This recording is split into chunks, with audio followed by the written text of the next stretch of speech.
times, student musicians will think about their practice and envision something like this.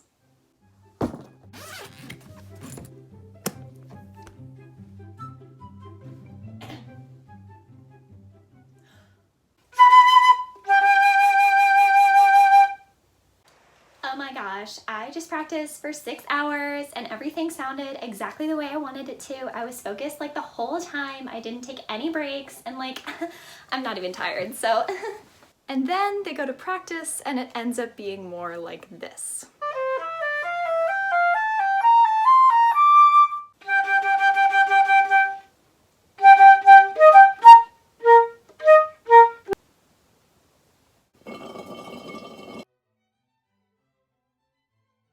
And it's so disappointing, but totally normal.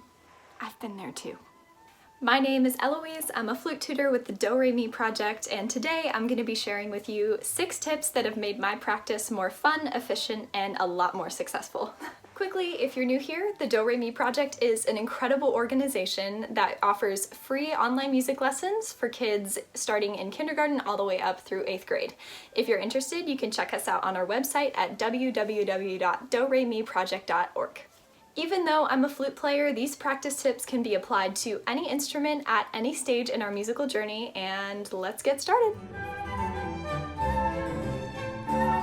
So life is busy, and a lot of times when we get the chance to practice, we just whip the instrument out and we start going immediately, and then we end up feeling frustrated and just unfocused. And that leads us to our first tip, which is take time to prepare. And I know this might seem silly, but even just 5 minutes of preparation can lead to more successful and more healthy practice. Cleaning up my space just means that I'll take out any unnecessary distractions from the room. So my cell phone, I'll close out my email, I'll get rid of any big messes in my practice space just so I can really focus on what I'm supposed to be doing. For stretching, I always like to stretch out my hands, my wrists, my shoulders, anything in my upper body that contributes to the support and the holding of the flute.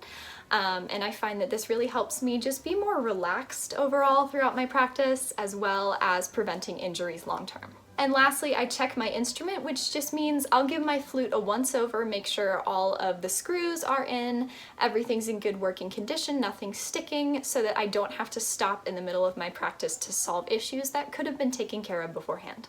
Tip number 2. Do not ever skip your fundamental practice. It's so important. Not only are your exercises and warm-ups essential to your tonal, artistic, and technical development as a musician, but it also makes sure that any challenges that you encounter later in your practicing that day, you've already tackled that skill in your fundamental practice. That way it makes it easier for you to identify problems and have quick solutions. Tip number 3, take breaks. Breaks are so important and they are not to be shamed at all. Everybody needs a rest and we need to make sure that we're not overworking ourselves. Taking breaks periodically throughout your practice also gives you an opportunity to clean out your instrument if you play a brass or a woodwind instrument. Maybe you want to do some more stretching, some score study, or just kind of chill out for a little bit. That's totally fine. You have to find what works for you, and if you're someone who frequently forgets to take breaks and you end up being sore or tired, there is absolutely no shame in setting a timer to remind yourself. Tip number 4, use a metronome. Metronomes are so helpful, but practicing with your metronome doesn't always have to be boring, dull, and tedious. I'm going to show you some fun ways to spice up your metronome practice. Here's what not to do.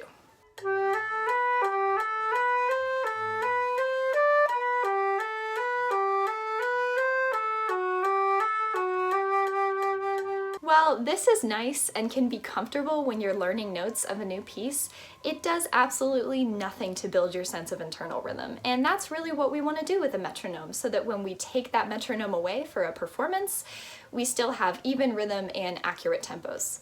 Instead, try this.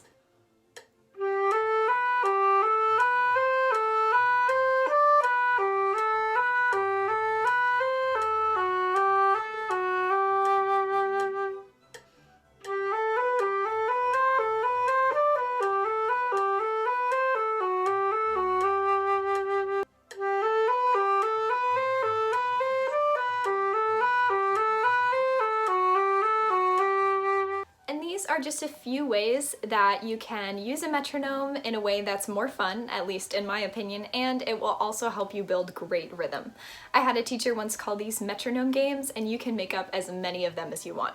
Tip number 5, keep a practice journal. I know that this might sound weird, but trust me, it's so helpful. This is my practice journal. I like to cover it in stickers and stuff like that, but every day I write down what time I started, the pieces that I worked on, what I did during my practice of that piece, and if you're following my previous point of using your metronome, you can keep track of your tempos and see how you've grown. Sometimes when we're practicing day to day, it can be hard to hear your progress, but when you can see it written down in a physical form, that can be really encouraging. And my last tip is probably the most important. If you take anything away from this video, please let it be this. Tip number 6 is be kind and be patient with yourself. Nothing is more discouraging in your practice than that little voice in your head that says, that was bad, that was wrong, do it again, do better. Okay, you messed up, what's gonna happen? The world's gonna end? Spoiler alert, no.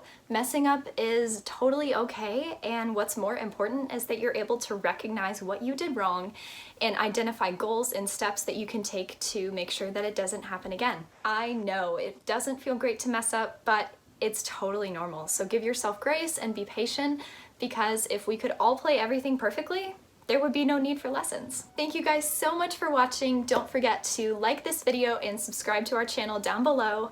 And if you want to check out the Do Re Mi project, you can go to our website or check us out on social media. And if you want to see more from me, you can follow me on Instagram at Eloise Plays Flute. I hope you took something insightful and helpful away from this video, and I wish you all the best in your practicing musical journeys.